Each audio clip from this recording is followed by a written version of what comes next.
We're back with shooting competitor, trainer, and all-around great guy, Chip E. See? Did it. Yeah. All right. All right, that means dinner's on me next time. So, I'm going to talk about Chicago. And right now, Chicago is in all the headlines. People are constantly talking about Chicago because of the violence in Chicago. But more specifically, I mean, the violence is very, very centered in very specific areas in Chicago. It is. Yeah, I think a lot of people think that it's just widespread, and it's not, which I think, considering that it's so concentrated in a specific area, I think it speaks to a lack of something. Something is deliberately not happening in this area that I think may either be causing or facilitating the conditions that are causing the crime that's going on in Chicago. Well, I mean, what would your thoughts be on that? A big part of it is the legacy of the former police superintendent, Gary McCarthy, who was Eddie Johnson's the new superintendent now. Yeah. He's a really good guy. He came up through the ranks. Rahm Emanuel, I just like to call him Rahm Failure. He brought in McCarthy. McCarthy didn't know anything about Chicago. He's from the East Coast, where he had 4 times the manpower that Chicago has. He didn't understand the city. He didn't do well by it, and then he sold the city out. A big part of policing is proactive community policing. Yep. Being out there, being seen, and if you see somebody that doesn't look right, and I'm not talking about racial profiling, I'm talking about criminal profiling. Yeah. We all know. I mean, whether you're black, white, yellow, whatever, you know what a criminal looks like. Man, proactive.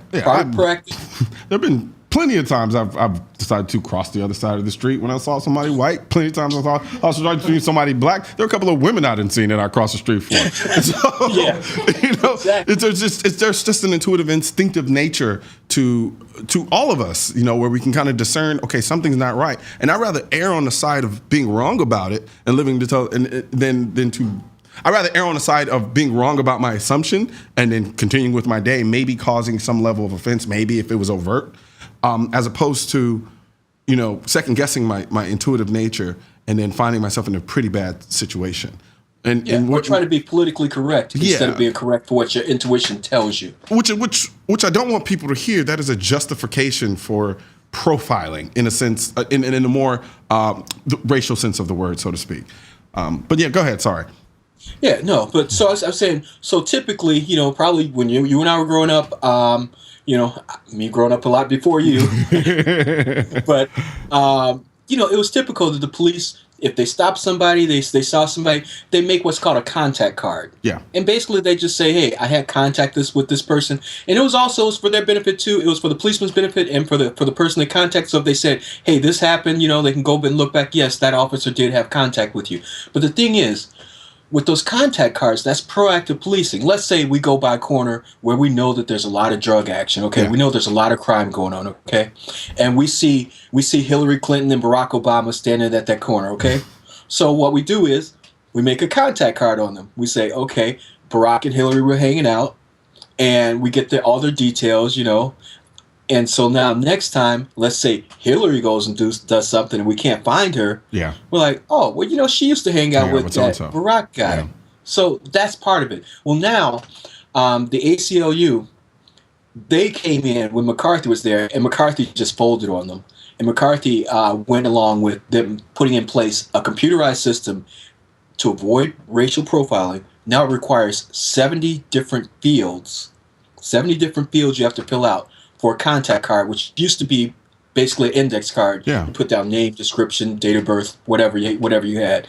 So now, on average, it takes a police officer a half hour to 45 minutes, depending on their typing skills, to fill out one contact card. So on an 8-hour shift, how many contact cards do you think are coming into the system? And then on top of that, since Ferguson, you've heard of the Ferguson effect, and we've got cameras everywhere. A lot of police really are in the fetal position. They're not able to do the type of policing they need to. I mean, I've got a lot of friends on Chicago police, K9, SWAT, and they tell me as soon as they go to contact someone, or not alone or arrest, I mean, it's like you've got 20, 30 people around you with cameras, and you wonder, is this going to become a mob action? Yeah, I mean, so it's really difficult. And I think for a lot of people, they think, well, if you're not doing anything wrong, then you shouldn't be concerned about cameras. Theoretically speaking, yeah. In a vacuum, yes. I guess that maybe that makes sense.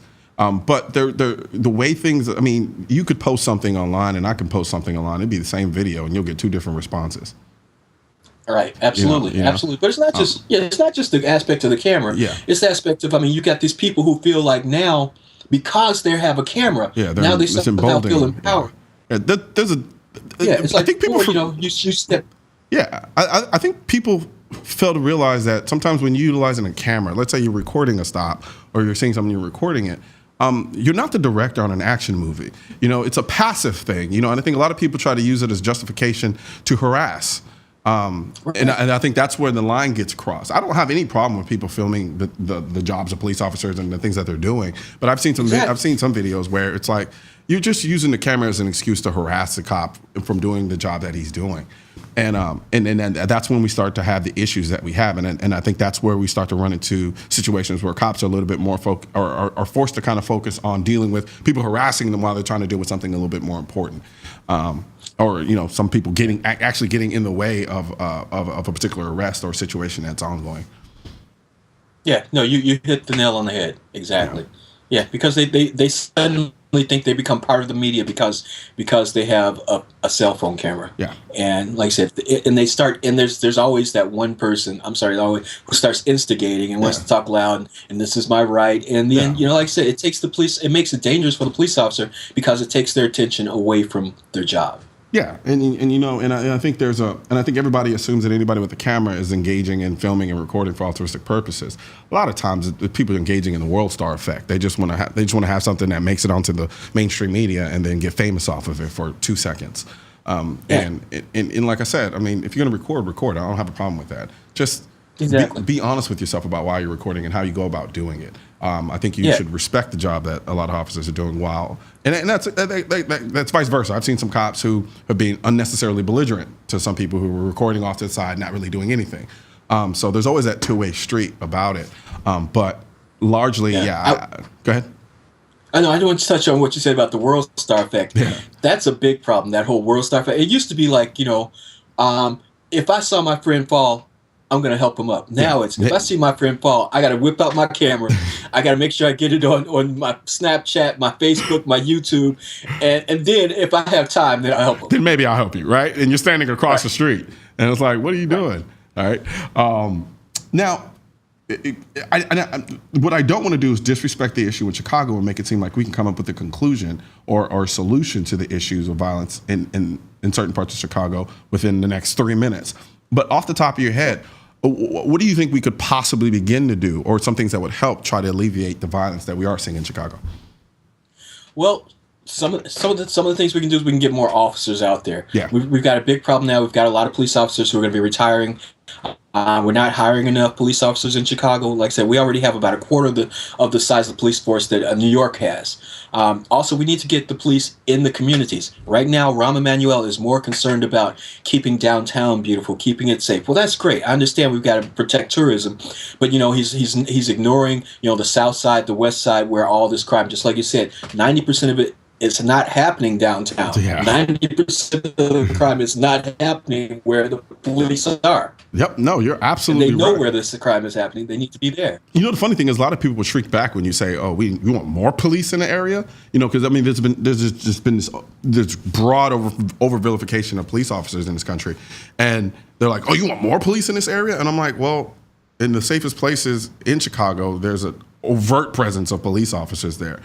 Which is why it's probably as safe as it is. There's something to be said about having a police presence there to stop or to prevent, or as a preventative measure to whatever it is, crime, whether it be killings, gangs, whatever the case may be.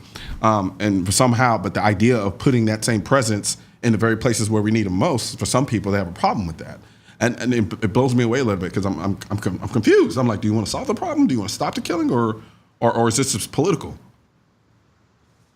Yeah, no, you're right. But like I said, Eddie Johnson, the new superintendent, I've got a lot of faith in him. Like I said, because he is from the rank and file, and he's doing like one of the things he did is police officers, when they have time off, they can get overtime. Gotcha. And now he's saying that he's going to give preference to the guys for overtime who are within the district. Gotcha. So now you have people who who are not just coming in there and screwing up a lot of the work that the officers in the district have done, and getting it to a community policing environment. Absolutely, absolutely. Well, I mean, I'm hoping I'm going to share the same faith that you have for him, and because I don't like seeing it personally. I'm tired of seeing the violence in Chicago. I don't even live there, but I mean, hell, I think this should outrage everyone in this country, because what goes on in Chicago is a representation, whether we like it or not, of what goes on in this country.